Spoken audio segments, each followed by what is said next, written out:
Interesanti ir, kad Jēzus nāca uz šīs zemes, viņš nav raksturots kā ārkārtīgi skaists izskatā, bet tieši tas liek akcentu uz viņa iekšējo skaistumu. Tas apstiprina to, ka runa nav par ārienu, bet par to, kas apslēpts acī par iekšieni. Kā ārējais izskats nav noteicošais. Tas parāda arī Jēzus vienkāršību. Lai arī, protams, jau Dieva dēls neizskatās tāds, kāds viņš bija šeit, esot uz zemes, jo Dievs ir gars, un šis ķermenis tika Jēzum piešķirts. Bet Dievs jau varēja piešķirt Jēzum viskaistāko ķermeni uz zemes, taču tā vietā.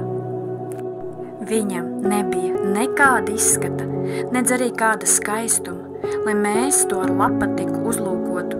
Tur nebija arī nekā ārēji redzam, lai mēs viņā būtu atraduši ko patīkamu.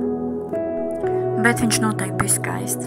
Pat tad, ja ārien varbūt tā uzmanība nepiesaist, viņš tomēr bija skaists, jo tas skaistums viņa nāk no iekšienes. Un ja iekšiena ir skaista, tad arī ārpus ir skaista. Te, protams, var runāt ne tikai par fizisko skaistumu, bet tas arī tas lielākais uzsvars, jo bieži no ārpus izskatās, ka ir baigi labi, baigi forši, bet iekšpusē varbūt ir tai cilvēkā pilns ar visādiem atkritumiem. Bet tai pašā laikā viņš noteikti bija skaists, pat tad, ja varbūt ārien tā nepiesaistīja to uzmanību. Bet viņš bija skaists, jo viņa skaistums staroja no iekšpuses. Tas ir tas, ko Jēzus liek ļoti lielu akcentu uz to uz iekšējo skaistumu. Uz to, kas nāk no iekšienes. Nav runa tikai par fizisko, bet par to, kā vispār cilvēks rīkojās. Jo no ārpuses izstāsta, ka viņš ir vienkārši ideāls, bet kas ir iekšienē, tas ir svarīgākais Dievam. Un tas man likās ļoti interesanti, kad es lasīju, ka nebija agrāk to pamanījusi, ka Jēzum nebija nekāda izskata, nedz arī kāda skaistuma.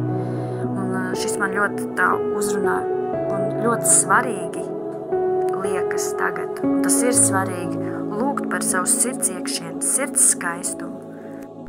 Lai nav tikai tāda ārēja skaista fasāde, bet iekšā visādi atkritumi.